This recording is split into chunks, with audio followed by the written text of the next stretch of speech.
The Growing Destinations podcast is brought to you by Experience Rochester. Learn more about Minnesota's third largest city, which is home to Mayo Clinic and features wonderful recreational and entertainment opportunities, by visiting experiencerochestermn.com. I've spoken to a lot of meeting and event planners who, frankly, are beginning to use the hybrid meeting as an opportunity to market the in-person meeting, to show, isn't this great, but look what you're missing. Look at the interactions. Look at the spontaneous interactions that you're seeing. I mean, you're not getting the energy of the keynote speaker. You're not able to really talk it over with your colleagues. As business opens again, we'll really start to see that, where people just want to be together. They want to thrive. People thrive when they're together. Collaboration works. Collaboration creates new opportunity.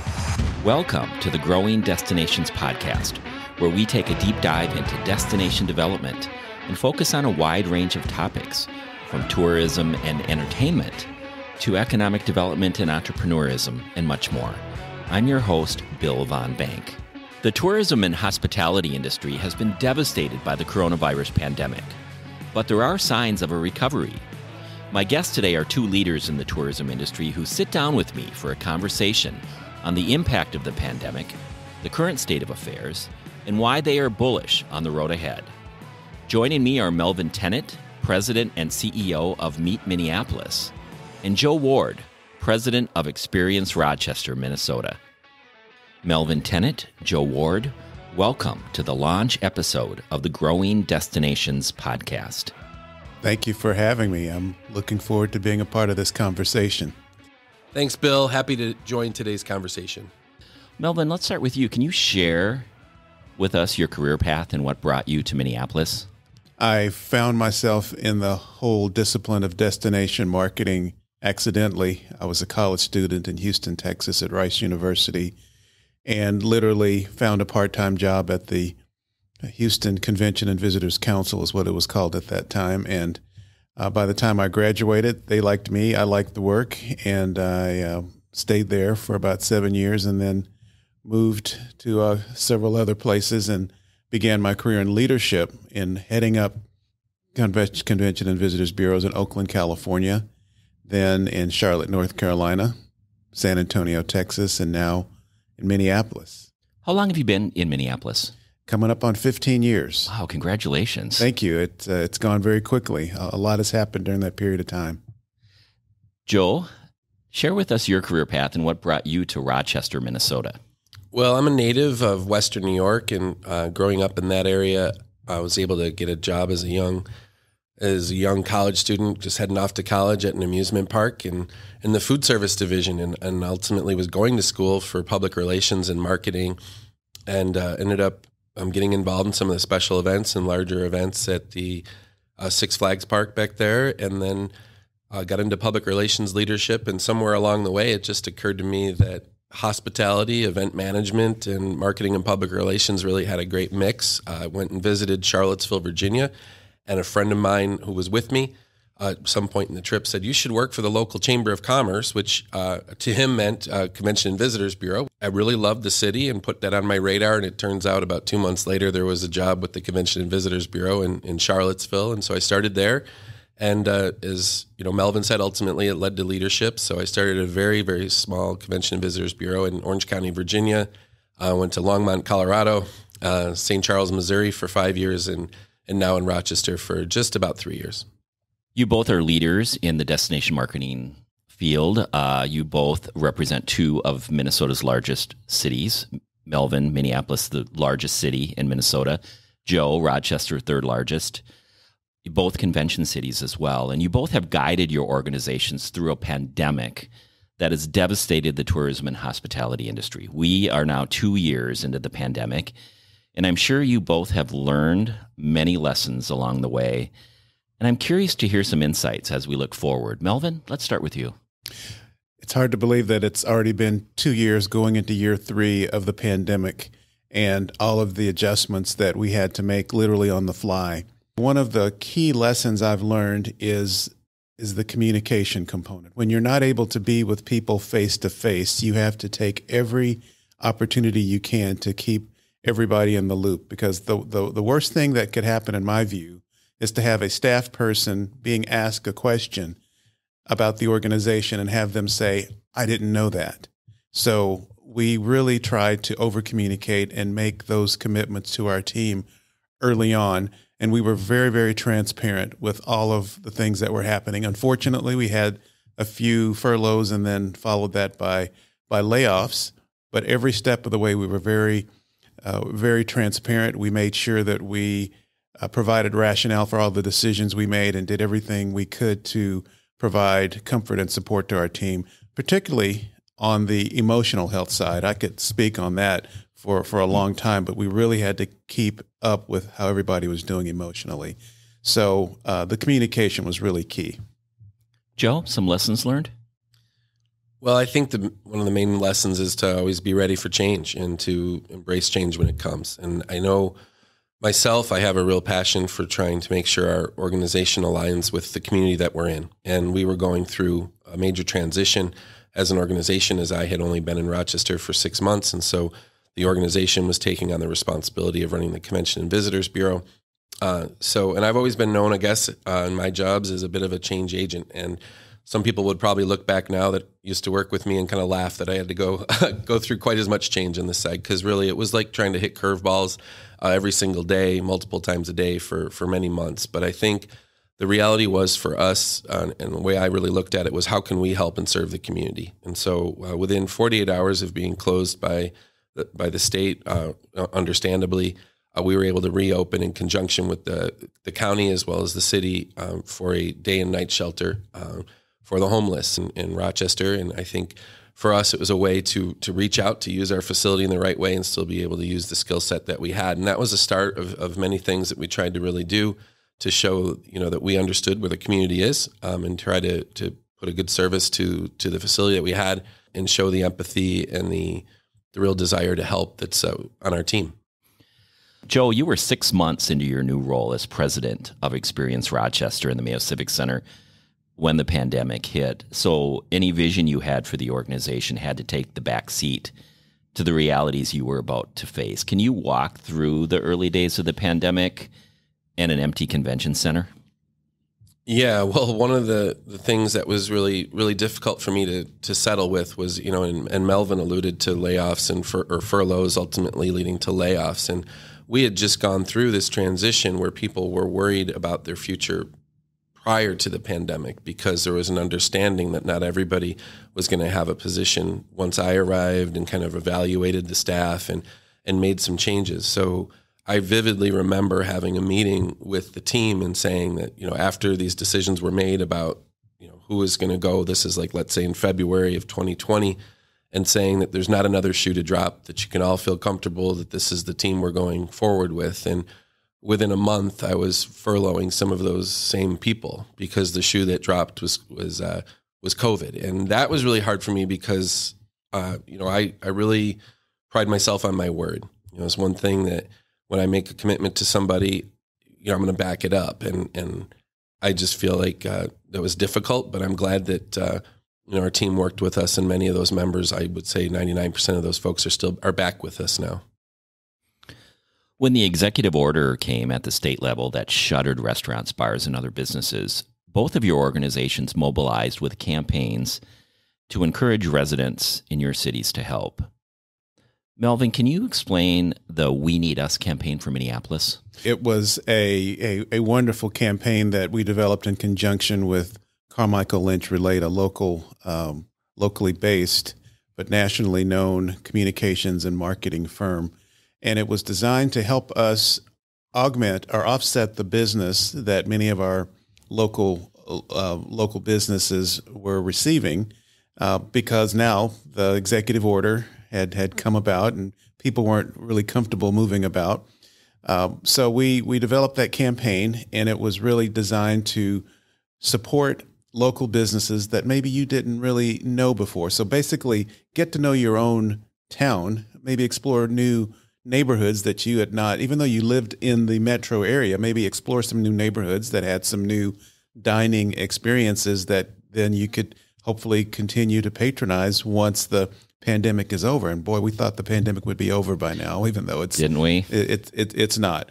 but it was social media. It was billboards. It was signage on the side of buildings. In fact, some of the signs are still up to remind us of that particular campaign. But it was a great awareness building campaign that developed a lot of awareness about the organization. And one thing that Joe mentioned earlier is that community engagement. And this was probably one of the most engaging programs for the local community that we had ever had. And most convention and visitors bureaus are not necessarily well known in their own communities, but this was a way that we were able to engage the local community and really get them to understand that we're a part of the local economy. So We Need Us was very successful in our view. Joe, in Rochester, you took a similar path to really get help for those businesses and encourage the community to help. Your campaign, Have a Heart for Hospitality. Talk us through that. Well, that campaign, I was actually a little further along in the pandemic. It was January through February of 2021. And the reasoning behind that was because of the timing of the year, and winter is always a place for restaurants to be slow. And they've, of course, been hurting for months by that time came around. And, in Rochester, we're really proud to have the Mayo Clinic. And there's a lot of the first responders in the pandemic, let's say, a lot of research in the vaccines, things like that, where the leading edge of getting out of this is happening right here in Minnesota. So there's certainly a lot of attention, and rightfully so, to those folks helping us and helping those individuals who'd been sick. The one group that I didn't want to get lost in the whole thing was really the hospitality industry. There was a lot of individuals that were hurting, and I think that we need to represent them. We're the Convention and Visitors Bureau, we're the tourism department, and we can't forget that those are the people that make our guests happy when they come, and they were suffering. So the campaign really focused on individual bartenders, very small business owners, and we really focused on really great dynamic places that were completely empty, with one employee talking about wanting those guests to come back and not to forget about them. And the campaign really drove people to buy gift certificates in those restaurants so they could use them when the pandemic, and people were able to get out more and come back. And, it was really great because we really tuned into one of the bartenders just talking about that he had a child, and this job that he has is really a way to support his young boy, and how it was hurting, and just please asking people not to forget about that restaurant, not to forget about them. Well, another big challenge for the hospitality industry is staffing, which can certainly impact your ability to provide quality service to your guests, convention guests, tourists coming to your city. In your perspectives, what needs to happen to recruit and retain talent? That's a big question. We have those discussions frequently. We have had a number of collaborative conversations with our Chamber of Commerce, with our Downtown Council, with our Hotel Association, just looking for those answers. But I believe one way to really approach that is to reach out to communities of color that maybe were underemployed or perhaps even unemployed during that time. I know, having just spoken this week to our airport director, Brian Ricks, I know that's one of his strategies in terms of finding for the Minneapolis St. Paul Airport. Right, absolutely, is job fairs that target communities of color. I believe that's a part of the solution. But a larger part of the solution, in my view, is to really communicate to the general public how you can really earn a good living in the hospitality industry, and you can support your family, and you can really grow, and there's opportunities for growth.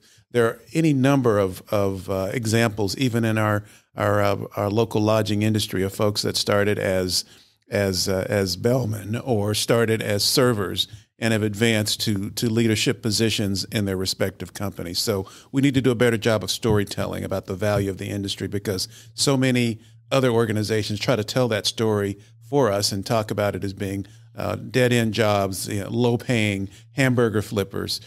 Those are things that don't do us any favors. So we need to do a better job of storytelling. So to me, at the very foundation, we need to do that. Take the narrative back. Yes. Joe?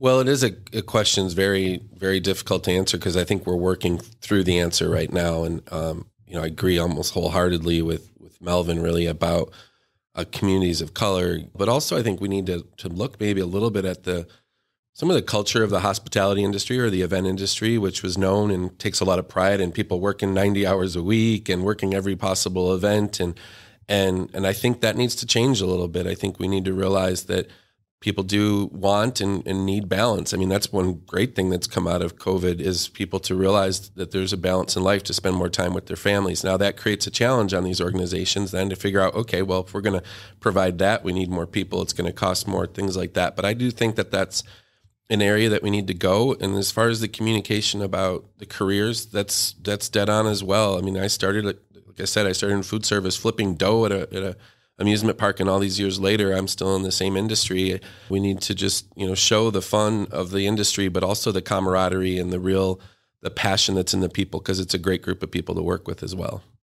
Let me just jump on one thing that Joe said too about the work-life balance. That's something that we're all facing personally and with all the people that we work with. Just tell you a quick story. I was at our Marriott City Center, one of our largest hotels downtown, waiting for a meeting, waiting to meet with the general manager. And a young lady who was a server came out to ask me if I wanted something to drink, and I didn't. So I got to talking to her. I said, so I assumed that you had been furloughed for a while, because this was about the middle of 2021. And so she said, yes, she had been furloughed for about a year. And so they called her back, but she said the condition was, I don't want to work the number of hours I was working before, because I have now picked up a hobby in art, and I want to continue to pursue that. So employers are going to need to have to make those accommodations. We see a lot about signing bonuses. We see flexible schedules. We see paying for education. All of those things are going to be just part of the new reality of maintaining a good solid workforce. Well, in both of your cities, obviously you've both been hit hard in the meetings and convention sides, but there are some signs that meetings and conventions are starting to come back. What has changed? And are in-person conventions still viable? Joe? I think they absolutely are. I think, all the relationships that people thrived off of when they were remote during COVID, which allowed for companies all across the country and organizations to remain productive, those relationships were built on in-person events at some point. And I think those organizations are starting to realize, though they have some great technology that it didn't exist before, or if it did, it certainly wasn't as good as it is here 2 years later, they still crave the ability to get together to either celebrate or find new opportunities, whether it's a market for, products that an organization may sell, a company that may sell in their outlets throughout the country, or medical training, things like that. I think that there's still that need. They'll change. I don't think there'll ever be a meeting taking place in the country again that doesn't have some sort of hybrid element to it, where some of the speakers or some of the individuals aren't there in the building. And I think that that's okay as well. I think, again, in the end for us, it's about guest service. And if the guest is requiring something different, we're going to provide it for them. But we certainly, we see the value in face-to-face connections, and we're going to continue to help push and develop that and encourage it and deliver on the experience. I would agree with that wholeheartedly. I've spoken to a lot of meeting and event planners who, frankly, are beginning to use the hybrid meeting as an opportunity to market the in-person meeting, to show, isn't this great, but look what you're missing. Look at the interactions. Look at the spontaneous interactions that you're seeing. I mean, you're not getting the energy of the keynote speaker. You're not able to really talk it over with your colleagues. One of the big missing elements of a virtual meeting is those spontaneous interactions. And I know, Bill, Joe, when you're asked, how was that conference that you just went to? You probably often say it was the meeting in between the sessions. The networking. The networking. So that is a key part of really advancing whatever your profession might be. So we're very bullish on the live meeting component, and we have a pretty strong set of meetings that we're expecting here in Minneapolis this year. So we're very bullish on it. Well, I saw this last year in our own industry. Destinations International had a conference in Tampa, and it was the first time that many of us folks had been together since, March of 2020. And there was just this giant release. Like, I had never seen so much interaction between people in our industry, just to see each other again. And then when we were hosting some of our early meetings, you could see those same things happening again. I mean, probably not the best time to be hugging your colleagues, but there was a lot of just spontaneous things like that you could just see across organizations. And I just thought that was great. Like, well, we endured, but now we can get together again and we can continue to build off what we've developed face to face in the past. I want to share some data from the U.S. Travel Association. Their recent forecast shows that domestic leisure travel will surpass pre-pandemic levels in 2022. So that's a good sign. But domestic business travel is not expected to fully recover until 2024. As convention cities in Minnesota, can you share your forecast for meetings, conventions, and events over the next several years in your respective cities? The U.S. travel statistic on business travel is what we've been operating on, 2024, for a full recovery of business travel, which does concern us somewhat because our hospitality industry relies so much on the corporate business travel. So in the meantime, we are working hard to augment what we're doing in meetings promotion. We found that, for example, sporting events and Smurf groups, is what we often call them, are still meeting. And while we're not getting as many corporate meetings, we know that there are lots of organizations that do want to meet. So we've done things like increasing our sales staff. We have reevaluated our sales and marketing calendar, making sure we're much more aggressive, making sure the messaging is clear that we're open for business. So we know it's going to be a tough haul back, but we're, again, very optimistic that we'll get there. And unfortunately, on the business travel side, it is going to be a while. Joe? Well, I wish I could say I disagree with the numbers U.S. Travel has, but one, they're a terrific organization that gets these types of things right, and I do think that they're going to be right, and it's so hard to predict anyway. I mean, just on a daily basis, we may get 2 cancellations and 4 new meetings that come in, and then a couple of those will delay. So it's very, very difficult. It's a constant moving target right now during the pandemic. We are scheduled to have a very good year, but a lot of the types of groups that Melvin mentioned, a lot of fellowship groups, whether it's through religious organization or a company that literally needs to get out and sell their goods for to supply stores and things like that. Those have gotten together, but we've seen a big hit. With the Mayo Clinic, we see a lot of individual travelers from all over the world. So international travel has really impacted Rochester. And that's hard to see when that really comes back. Some of the international borders, recently reopened, but that'll take time for sure. And, it's that heart of hospitality, those hotels, those retailers, we have to do everything we can to make sure they're there through this and on the other end, or we don't have the real authentic destinations to offer people. Melvin, on top of the challenges of the coronavirus pandemic, Minneapolis also faced additional challenges, including the tragic death of George Floyd, which continues to keep Minneapolis in a national and global spotlight. What have you learned from that experience, and how has it shaped your organization moving forward?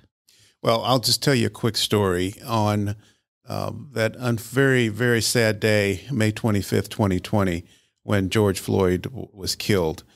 That obviously was a date and an incident that changed not only Minneapolis, but changed the world. We saw obviously unrest that took place not only in Minneapolis, but around the world. We have examples of that, and it just really sparked a level of interest in really revisiting where we have not done a good enough job in social justice and equity. So we feel very strongly that we're the epicenter of the start of a new movement, and we take that responsibility very, very seriously. And how it is reflected in our messaging is that we actually are referring to ourselves as a community leading the path forward, because we have the opportunity to help chart the path for how we deal with inequities and disparities in the future. Obviously, with all of the success that our state has had in terms of being on the best of list of education and economics and low unemployment, the other side of that is that we also are at the top of the list for widest disparities between citizens of color and our white citizens. And so that has become illuminated, and we have an opportunity to really, as I said, chart the course for how we deal with that in the future. Now, we have the opportunity to determine whether what happened here on May 25th was just a tragic incident and just leave it there, or we can take it and really not let George Floyd's death just go in vain. So we're taking the latter and being very responsible in the way in which this stewardship of this being the birthplace of a new movement really has found its way to us, and we take that very seriously. Tell us about the Meet Minneapolis Legacy Project. What was the inspiration for the project, and what measures are in place to track its success? Absolutely.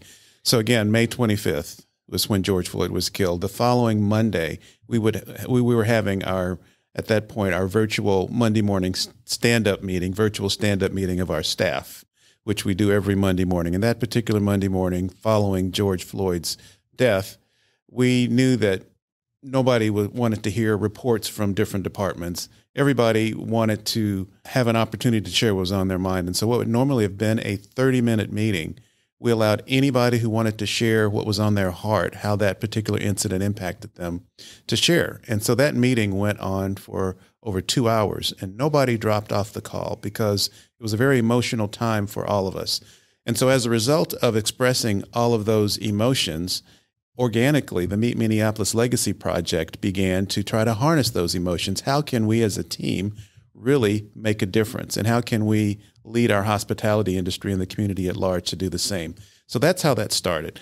And ultimately, one of the really great outcomes of the Meet Minneapolis Legacy Project was a series of community conversations with leaders to talk about different aspects of disparity, from economic disparities to criminal justice to educational. We had a number of outstanding speakers through these virtual forums all during the year of 2021, and they were moderated by our former mayor, Sharon Sales Belton. She was the first African-American, first woman mayor of Minneapolis, and so she was the individual who was the moderator of these great conversations.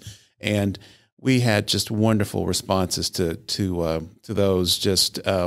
And we're just very proud of the work that we're done, and they're archived on our website, and they're referred to often by our community. So that's one of the things that I'm very proud of with that particular group. It was a staff-led group of 8 individuals who chose to give a lot of their time to make that happen.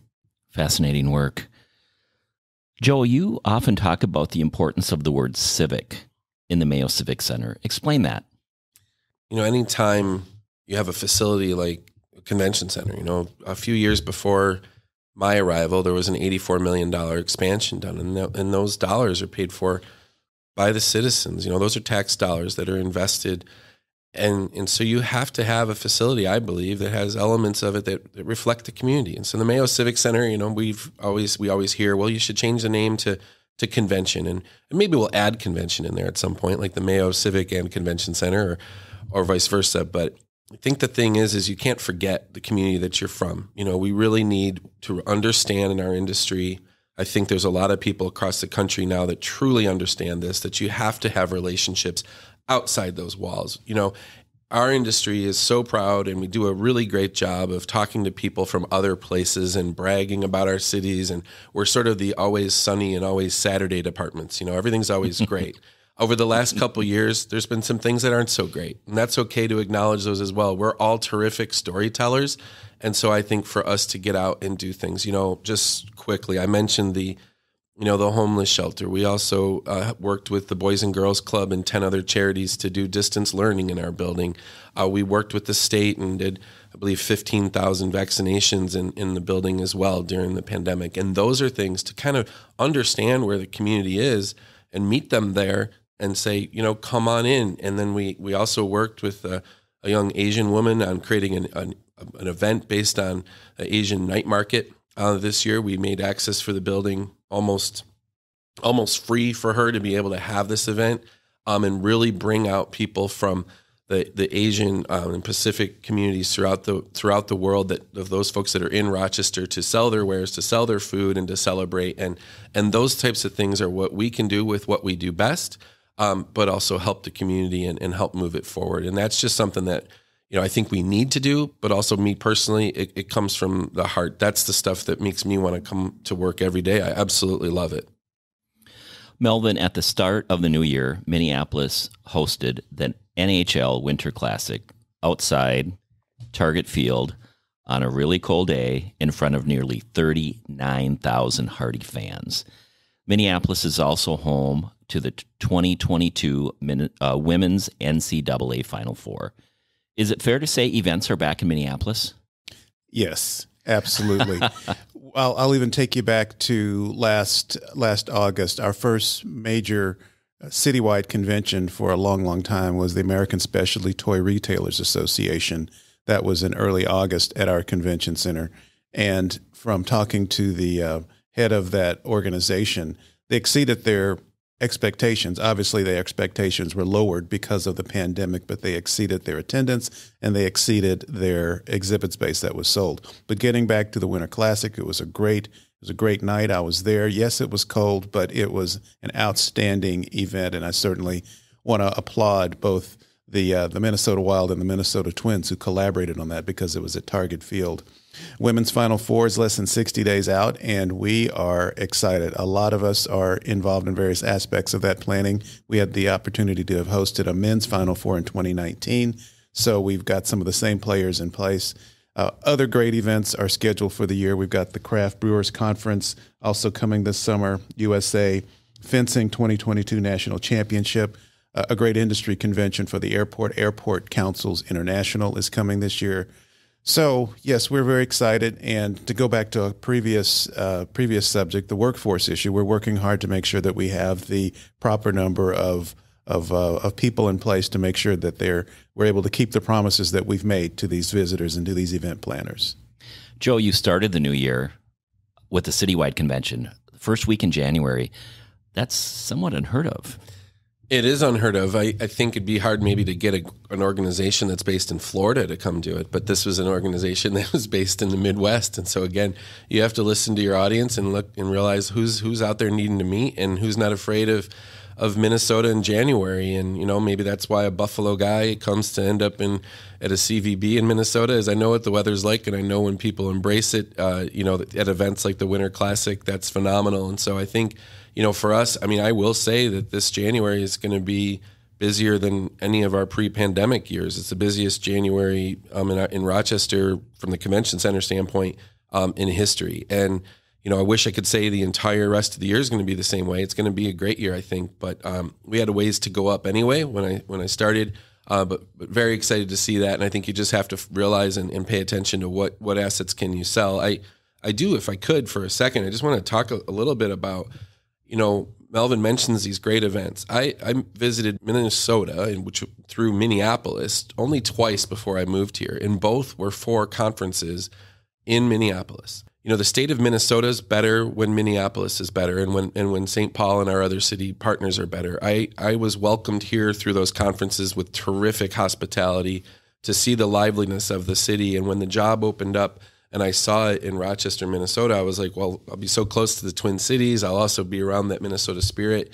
And I was so excited. So I just want to also point out that, events can be a great catalyst for people moving to an area too. They're really the first introduction. And for me, that happened personally, and we see it happen all the time. Melvin, you serve on the board of directors of Minnesota USA Expo 2027, an organization dedicated to securing an international expo to Minnesota in 2027 around the theme Healthy People, Healthy Planet. Sounds like a big task. How does the bid process work? And I just want to ask the question, for those of us that have a little age behind us, would this have been known as the World's Fair? It's a version of a World's Fair. The World's Fair on the large scale happen on multiples of years of 5, so 5, 10. But then the specialized expos, which is the one that we're bidding on, happen in between. So 2027 is the year that we are interested in. We had bid on 2023. We were not successful at that time, but the organization has been reconstituted to really go hard after a 2027 World Expo. And it's a metro-wide bid. The actual physical venue would actually be in Bloomington, but clearly with the size of this event being an event that would attract as many as 13 million visitors over a 93-day run. Just in rough numbers, that's roughly a Super Bowl a day for 93 days, if you do the math. So that's what that is. So at this point, we are one of several countries, not just cities, but we're representing the United States. And there's a city in Serbia. There's also a city that has just entered the competition from Spain, I just read. So I believe there may be 4 countries that are currently bidding. The bidding opportunity ends very, very shortly in the next couple of days. Then after that, there are a series of visits from the organizing group to make sure that the particular venues are going to work. And ultimately, it goes back to an organization called the Bureau of International Expositions, which is based in Paris. And I've had a chance to actually go in their offices, and it's like going to the Vatican. I mean, it's quite an impressive building. But ultimately, the members of the Bureau of International Expositions, roughly 120 countries, will have to vote, and it's a vote of one vote for one country, and that's ultimately what will happen. And that vote, I believe, will happen sometime next year. In 2023? Yeah. Joe, when you hear that from Rochester, 90 minutes away from downtown Minneapolis, must get you excited. Absolutely. I mean, if they get an event like that, I mean, that just goes to the point I was saying that Minneapolis and Twin Cities is a gateway to the rest of Minnesota. There are wonderful experiences here. And, you know, if just a small portion of those folks, if we can help them find their way down the road a little bit for a day or two amongst that, that's going to be really great for the area too. And I think, you know, also some of the discussion earlier just about Minnesota and some of the challenges that have been there, I think, you know, those are a great way to tell the real story on the street of what wonderful things this area has to tell people, and the real sensitivity and understanding of cultures across the world. I really hope that they're able to get it, and we're able to meet those visitors from all over the world. And Bill, you mentioned the theme is healthy people, healthy planet. So clearly, your part of the world is a big part of telling that story. Yeah, with the Mayo Clinic, I appreciate that you point that out. I mean, Rochester is really known for being one of the healthiest places in the United States with the Mayo Clinic and with the research that's being done with the doctors, with a lot of the programming that we have. And so absolutely, we'd love to be able to show that off to people and really realize that you can still have fun and have a good life and be healthy at the same time. I want to share with you a quote from Starbucks CEO Kevin Johnson. He was quoted at Fortune's Global Forum in 2021, and it's as simple as this: we're gearing up for the great human reconnection. I'd like your thoughts on that when you hear that, the great human reconnection. Joe? I think he is absolutely right. You know, especially now we've gone through and are continuing to go through a very emotional, moment or a series of moments. And people, I think, have really found, I think they've first discovered this with their own families. Like, wow, I really like my own family. I really like the things that we do together, and we want to do more of that. The Great American Road Trip was coming back last year. And I think as business opens again, we'll really start to see that, where people just want to be together. They want to thrive. People thrive when they're together. Collaboration works. Collaboration creates new opportunity. I think he's absolutely right, and we're here to do our part in that reconnection. Melvin? I agree 100%. We moved into our offices at Meet Minneapolis in downtown Minneapolis at the end of 2018, and it was meant to be a collaborative workspace so that we could take advantage of people with having these spontaneous interactions with their coworkers, and we've not been able to have that for a long, long time. So I'm anxious to get back, which will be a hybrid work environment. We'll be 60% in, 40% remote. But still, a lot of us can't wait to get back to that opportunity just to have those spontaneous interactions. And actually, it represents our industry. We are a live event industry. That's what we do. So it is important for us to walk the talk. Melvin Tennant, Joe Ward, great insights today. And thank you for helping me to kick off the new Growing Destinations podcast. I really appreciate it. Happy to be here with you. Good luck with it. Well, thanks, Bill. I really appreciate it. Take care. Thank you for tuning in to the Growing Destinations podcast. And don't forget to subscribe. This podcast is brought to you by Experience Rochester. Find out more about Rochester, Minnesota, and its growing arts and culture scene, its international culinary flavors, and award-winning craft beer by visiting experiencerochestermn.com.